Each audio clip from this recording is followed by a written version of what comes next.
ایک دن حضور صلی اللہ علیہ وسلم کی بارگاہ میں حضرت جبرائیل حاضر ہوئے اور جہنم کا تذکرہ کیا تو جہنم کی ایک وادی جس کا نام غی ہے اس کا تذکرہ کیا. فرمایا کہ یا رسول اللہ یہ جہنم کی وادی اتنی سخت ہے کہ اس کی وجہ سے جہنم کی اور وادیاں بھی پناہ مانگتی ہیں، لیکن اس میں دشمنان خدا بھی داخل کیے جائیں گے اور آپ کی امت کے وہ شخص بھی داخل کیا جائے گا جس نے وقت کو مؤخر کے نماز ادا کی، جس نے وقت گزار کر نماز ادا کی، اور اس نے زندگی میں نماز پڑھی لیکن وقت گزارنے کے بعد نماز ادا کی. اس وادی میں اس کو بھی داخل کر دیا جائے گا.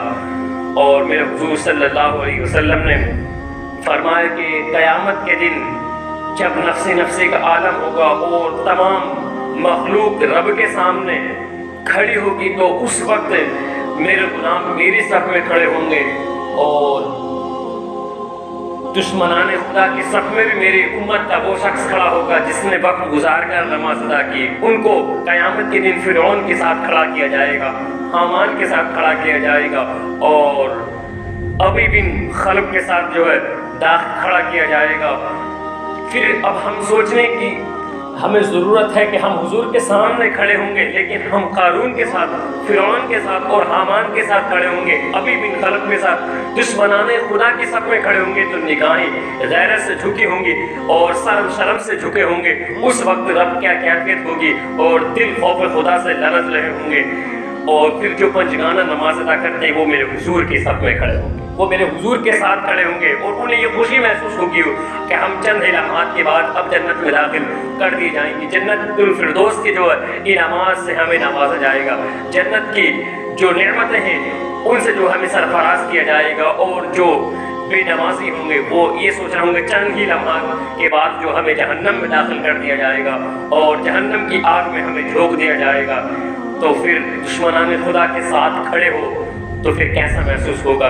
آقا کریم صلی اللہ علیہ وسلم نے فرمایا کہ قیامت کے دن رب بندے کو اپنے حضور بلا کر سب سے پہلے کہے گا ان اول ما یحاسب به العبد یوم القیامت والصلاۃ، یعنی بروز قیامت میرا رب اگر بندے سے کسی چیز کے بارے میں سوال کرے گا تو وہ جو ہے نماز کے بارے میں سوال کیا جائے گا. اگر اس کی نماز مکمل ہے تو پھر اس کی تمام عبادتوں کو مکمل کر دیا جائے گا، ذکر و صدقہ خیرات کو مکمل کر دیا جائے گا. اور اگر اس کی جو ہے نماز عبادت ہے اگر وہ ادھوری ہے اور اگر وہ نامکمل رہی تو پھر تمام عبادت کو، ذکر و اذکار کو نامکمل کر دیا جائے گا اور اسی کی وجہ سے وہ جہنم کا منہ دیکھے گا.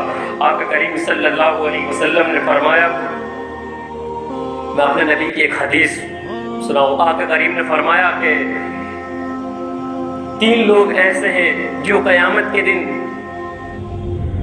بڑے مایوس نظر آئیں گے اور پھر وہ ایسے ہوں گے کہ وہ سوچیں گے کہ ہم نے دنیا میں عبادت تو کی لیکن ہماری عبادت رب کی بارگاہ میں قبولیت کا درجہ کیوں نہ رکھ پائی.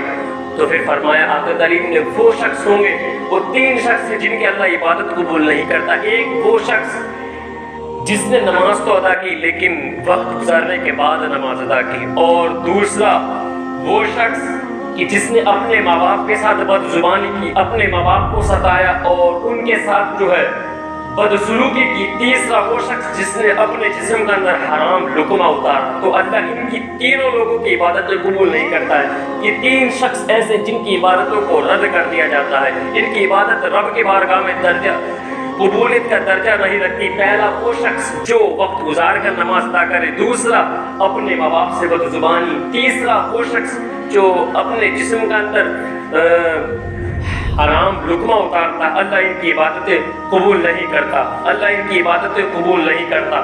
میرا رب کی بارگاہ میں ان کی عبادت قبولیت کا درجہ نہیں رکھتی. اور آقا کریم صلی اللہ علیہ وسلم نے فرمایا کہ جب کوئی بندہ میرے سے کوئی حدیث سنے اور وہ اپنے پاس نہ رکھے، اس کو فوراً اس کو آگے کر دے تو میرا وعدہ ہے اللہ اسے 2 انعامات ضرور عطا کرے گا.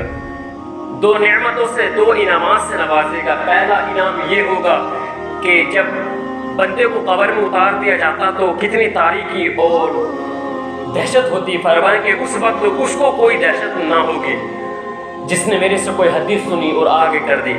قیامت کے دن سب کے